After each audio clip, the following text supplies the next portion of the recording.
Imagina por un instante el silencio absoluto antes de que estalle la tormenta. No es un silencio vacío, es una pausa que presiona los oídos. Bajo tus pies, la tierra comienza a vibrar con un ritmo sordo y constante. En la llanura de Elá, la luz del sol se quiebra, una sombra inmensa, proyectada por una figura que desafía la escala humana, se extiende sobre el terreno seco, devorando el espacio. El gigante ha llegado. El suelo cede bajo el peso de sus pasos, levantando nubes de polvo que oscurecen el horizonte. Tú estás allí, solo, con la tierra temblando bajo tus plantas. La inmensidad de esa silueta bloquea el cielo, convirtiendo el día en un crepúsculo forzado. No hay dónde esconderse, no hay muros que protejan el valle, solo queda el aire denso, el sonido de tus propias pulsaciones y la presencia de una mole que parece haber detenido el tiempo. El aire se vuelve pesado, cargado con la estática de un enfrentamiento que nadie más se atreve a iniciar. La llanura espera, inmóvil, mientras la sombra se alarga, cubriendo cada piedra y cada grieta a tu alrededor.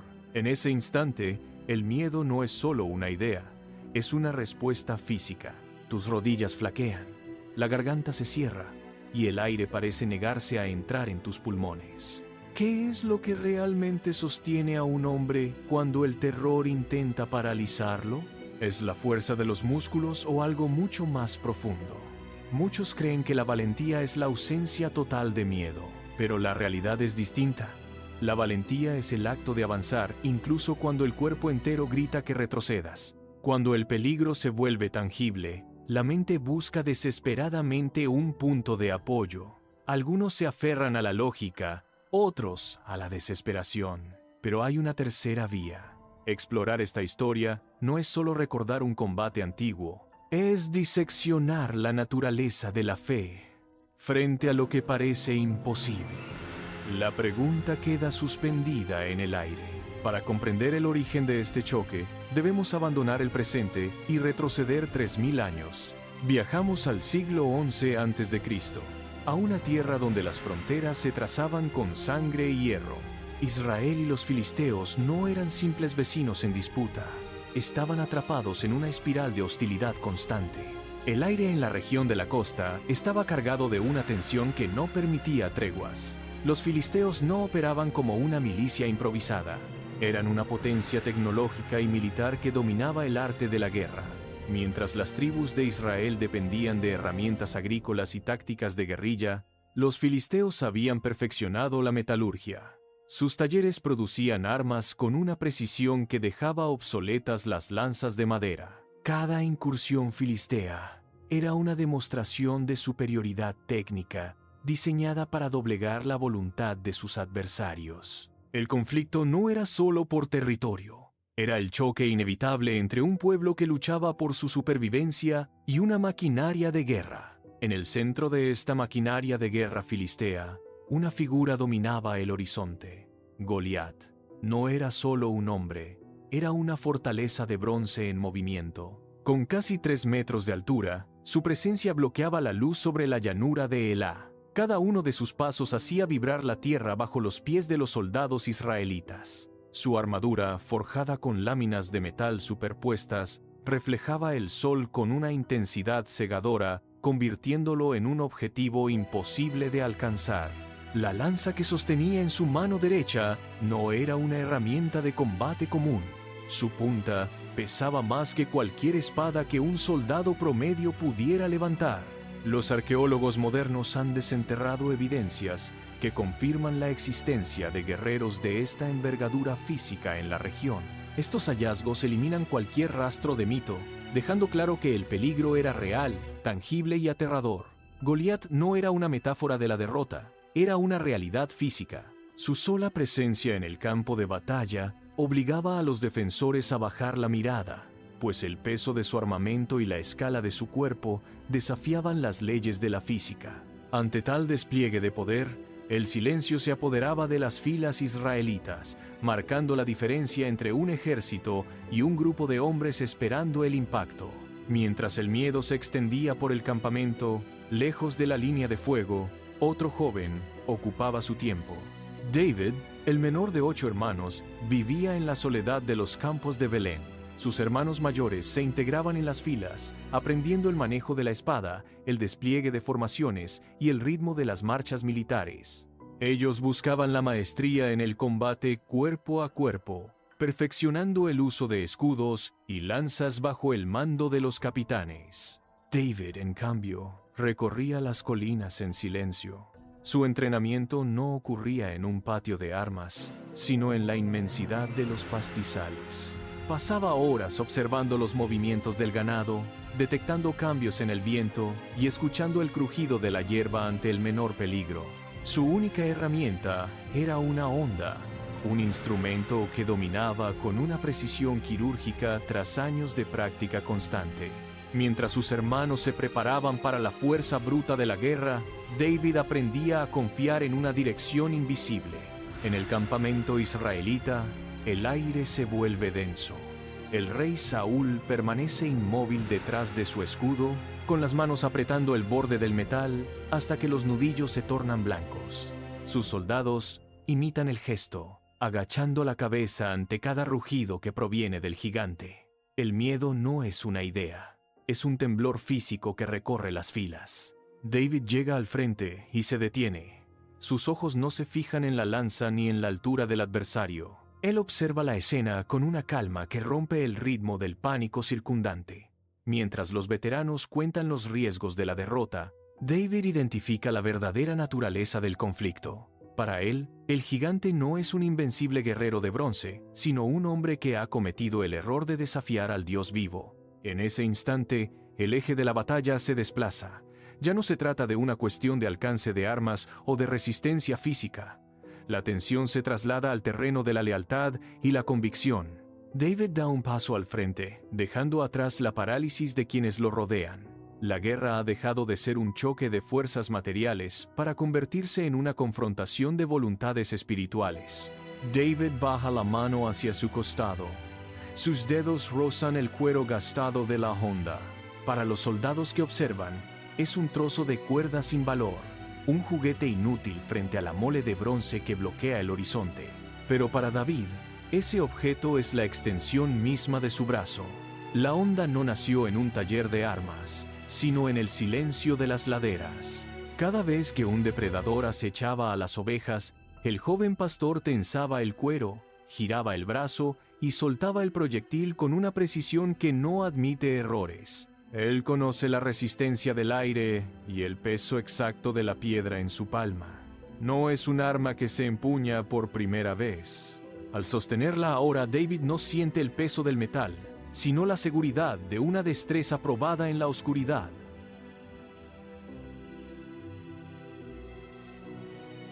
En sus manos, la honda deja de ser un simple objeto para convertirse en el vehículo de su confianza, una extensión directa de su determinación.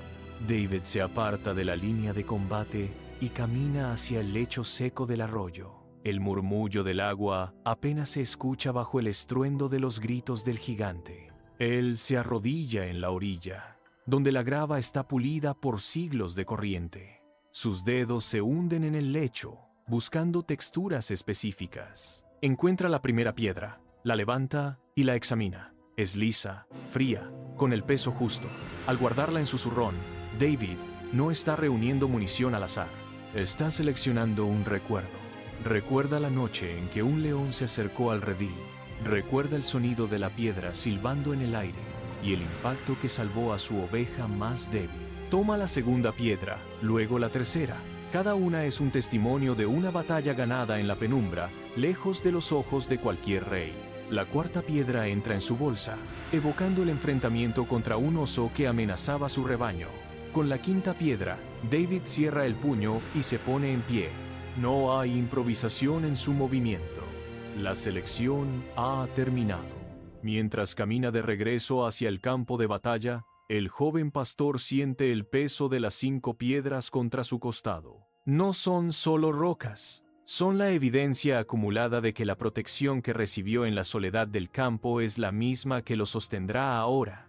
Su ritmo es constante, sin prisa. David se detiene a pocos metros de la vanguardia. El silencio que lo rodea es denso. cargado por el aliento de miles de hombres. Él no mira al gigante todavía. Cierra los ojos un instante y presiona la mano contra su zurrón. La fe en este momento no es un pensamiento etéreo, es memoria activa. Cada piedra que descansa en su bolsa funciona como un ancla. Él comprende que lo que fue suficiente en la oscuridad del campo debe ser suficiente bajo la luz del sol. La lealtad que practicó en el anonimato se convierte ahora en una columna vertebral de acero. David abre los ojos. Su mirada ya no busca el suelo, sino que se fija en el horizonte donde la mole de bronce bloquea el paso. La tensión sube, el aire se vuelve irrespirable, pero él mantiene los hombros relajados. Se prepara para dar el paso definitivo. Él da un paso al frente, dejando atrás la seguridad de la retaguardia, y comienza a caminar hacia el centro de la llanura. David ajusta la correa de cuero en su mano. Sus ojos recorren la figura que bloquea el sol. No se detiene en la magnitud de la estructura, sino en los espacios donde la protección falla. Observa el movimiento de los hombros, el peso muerto de la lanza, la forma en que el gigante desplaza su centro de gravedad. Goliat se mueve con la torpeza de quien confía ciegamente en el grosor de su defensa. David nota el pequeño espacio entre el borde superior del protector facial y el casco. Es una rendija mínima, apenas un destello de piel expuesta. El pastor reduce su velocidad. Cada paso es un cálculo de distancia y trayectoria, mientras el gigante ruge, agitando su arma con un arco amplio y predecible. David comienza a girar la onda.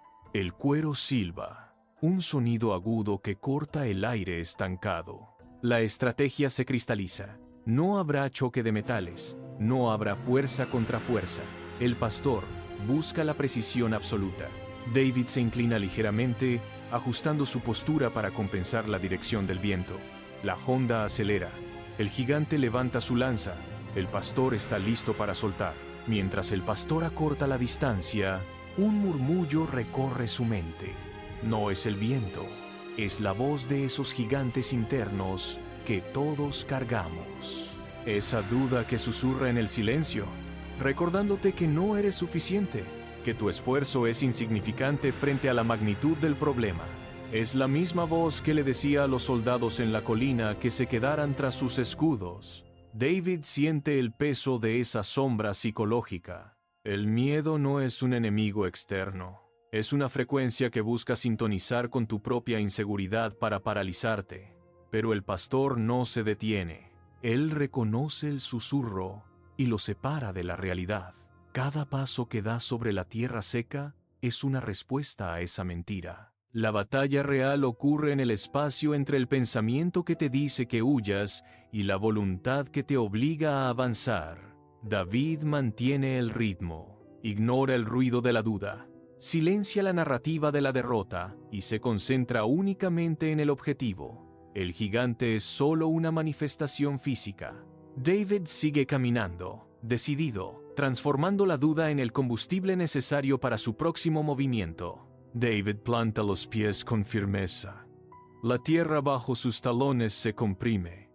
El gigante ruge, un sonido gutural que hace vibrar el aire, pero el pastor ya no escucha el ruido externo.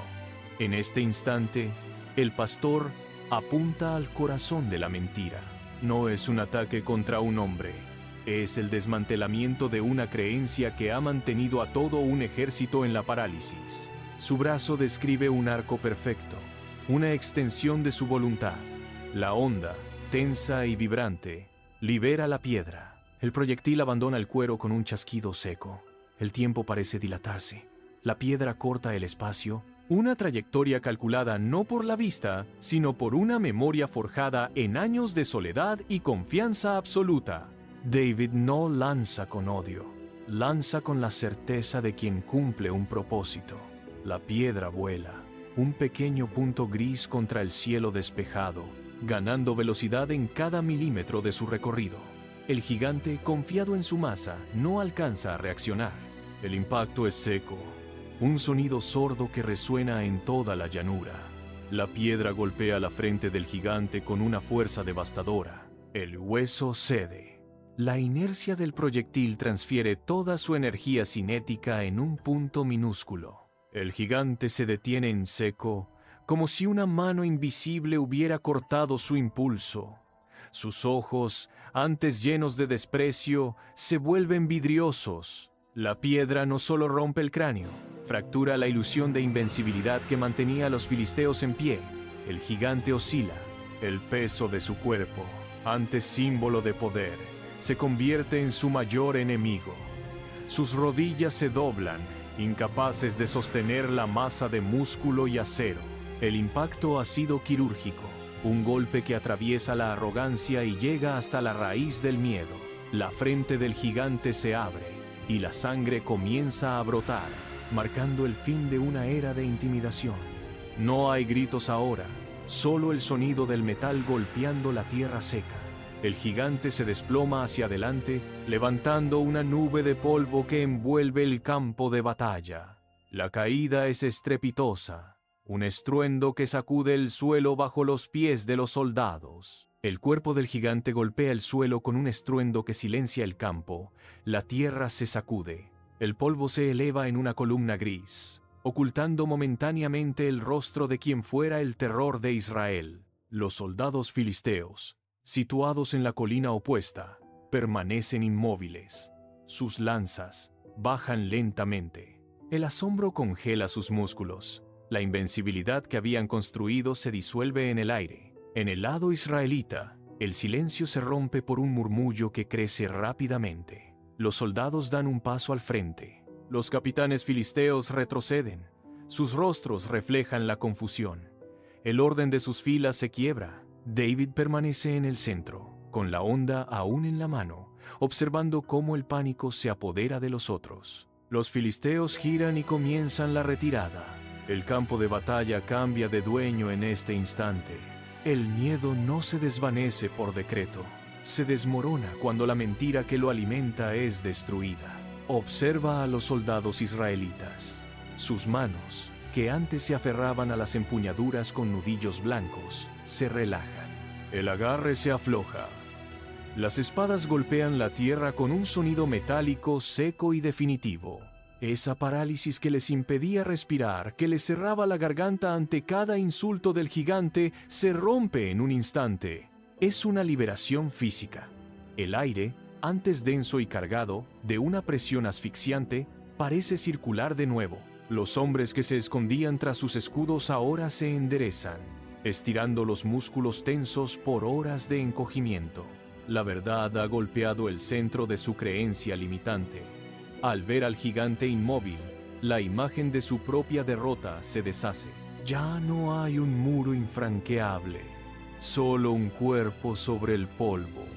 El poder que esa mentira tenía sobre ellos se evapora. La victoria sobre el gigante no termina cuando el polvo se asienta. Comienza un trabajo silencioso. Imagina que cada vez que superas una duda, tomas una pluma y escribes. No es un diario común, es un registro de batallas ganadas. Clap, clap, clap, clap.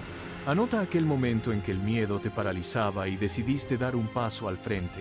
Registra esa vez que la incertidumbre te rodeaba y, aún así, encontraste una salida. Cada pequeña victoria es una pieza de metal que forjas en el fuego de la experiencia. Al escribir, estás construyendo una armadura invisible. No es algo que se vea desde fuera, pero es lo que sostiene tu estructura interna cuando el próximo desafío intenta derribarte. La fe no es un sentimiento pasajero, es memoria activa. Cuando vuelves a leer tus anotaciones, no solo recuerdas el pasado, sino que confirmas una verdad. Si fuiste capaz de superar aquel obstáculo, tienes la capacidad de enfrentar el siguiente. La armadura se vuelve más densa con cada entrada. Abre tu registro, repasa tus victorias y siente cómo esa armadura invisible se ajusta a tu voluntad. Estás listo para lo que sigue porque ya has vencido antes. La grandeza no es un relámpago que ilumina el cielo una sola vez. Es el goteo constante que termina por perforar la piedra. Muchos esperan el gran gesto, el momento cinematográfico donde todo cambia con un solo movimiento. Pero la realidad es mucho más silenciosa. La verdadera fuerza se construye en la repetición de lo pequeño. Es el hábito de levantarse cuando el cansancio sugiere quedarse. Es la decisión de mantener el rumbo cuando nadie más está mirando. Si buscas un cambio radical, no lo encontrarás en un evento aislado, sino en la suma de tus pasos diarios. Observa tus manos. La constancia es el callo que se forma tras meses de trabajo. No es un evento, es un proceso. La impaciencia es el enemigo que te susurra que nada está ocurriendo, que el progreso es demasiado lento. Ignora ese impulso. Cada vez que eliges la disciplina sobre la comodidad, estás añadiendo un ladrillo a tu estructura. No necesitas que el mundo aplauda tu esfuerzo para que éste sea real. La grandeza se edifica en la oscuridad de la rutina. Ahora, detente. Mira a tu alrededor. ¿Qué cargas llevas puestas? A menudo, intentamos enfrentar nuestras batallas usando las herramientas de otros. Buscamos la aprobación, el método o la protección que funcionó para alguien más, olvidando que esa armadura no fue diseñada para tu cuerpo ni para tu lucha. Siente el peso innecesario sobre tus hombros. Es hora de soltarlo. No necesitas la espada de un rey ni el escudo de un guerrero veterano para avanzar.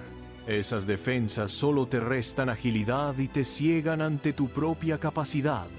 Deja caer todo lo que no te pertenece. Quédate solo con lo esencial. En el arroyo de tu propia historia, busca esa piedra lisa, la que conoces bien, la que ha sido probada en tus batallas pasadas. Esa es tu piedra de fe. Tómala con firmeza. Siente su textura, el peso exacto que tu mano puede manejar. Al elegir tu propia piedra, estás rechazando la imitación y abrazando tu identidad. No intentes ser otro cuando te enfrentes a tu gigante. La autenticidad es tu mayor ventaja táctica. Cuando te liberas de las expectativas ajenas, tu visión se aclara. Prepárate. El gigante está ahí, proyectando su sombra, pero tú ya no eres la persona que temblaba hace un momento. Tienes tu piedra, tienes tu historia y tienes la convicción. Mira una última vez hacia adelante. El gigante frente a ti puede parecer inmenso, una montaña que bloquea el horizonte, pero la perspectiva es una elección. No midas tu problema con la vara de tu propia debilidad. Cuando alineas tu propósito con la dirección divina, la escala de lo que enfrentas cambia por completo. El miedo se alimenta de la ilusión de que estás solo. Despierta de esa mentira. No se trata de qué tan grande es el gigante que te desafía, sino de qué tan grande es el Dios que guía tu mano. Siente esa seguridad en tu pulso. Al final del día, tu victoria no depende de tu fuerza bruta, sino de la fidelidad de quien camina contigo. Mantén tu mirada fija. Avanza con esa certeza. El gigante es solo una sombra, pero tu propósito es una luz que no se apaga. El camino está abierto. Sí, no